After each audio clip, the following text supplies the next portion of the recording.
The stakes are high if things go wrong. There's a fight brewing in the Arapahoe Roosevelt National Forest. You just kind of have to ask, where are we living? Is this a war zone? No, it's Boulder County. Between the people who live here It sounds like you're under fire. and these gun-carrying visitors. We just came out to shoot for fun. We hit kind of a tipping point where we thought something needed to be done, and we needed to provide some sort of direction for shooting. It's Joshua Milligan's job to come up with a solution. He says the growing popularity of sports shooting, mixed with more people moving to the forest, has created a challenging conflict. You can put up regulations and have enforcement and things like that, but really it comes down to the responsibility of the shooters.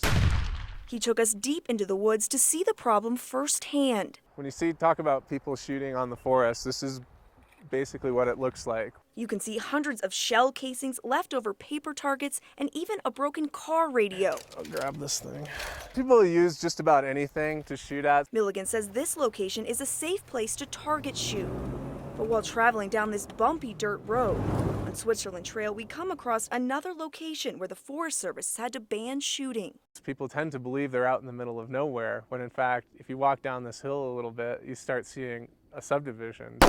In the valley are dozens of homes, part of the Silver Springs subdivision. This is an area that we got lots and lots of complaints about. Andrea, who didn't want us to use her last name, has lived in the valley for more than 23 years. We've had friends, who've been threatened. In the last few years, she says the problem has gotten out of control, with no escape from the constant sounds of gunfire.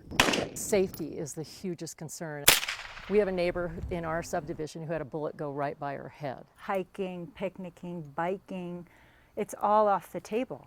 We're all scared to leave our homes. While others don't see a problem. I think that more people are moving here from places like Boulder and turning the mountains into a bedroom community. Joe Hall is an avid shooter. He lives across the street from Andrea and thinks his neighbor's concerns are overblown. It's not a safety issue. No one's been shot up here. No houses have been shot. It's the noise issue. The way the regulations are written now, anyone can shoot in the National Forest as long as they're 150 yards from a residence, campsite, or developed area. They must also shoot safely. When you give someone 150 yards, it really doesn't require any judgment. One of the main reasons the Forest Service is trying to provide clearer guidelines with this recreational sports shooting proposal, a plan that would put an end to the 150-yard rule in some locations in favor of designated shooting areas within the forest. If you want to submit comments, people have very strong opinions about guns. We're basically just trying to listen to all sides of the issue. Jennifer Kowaleski, 7 News.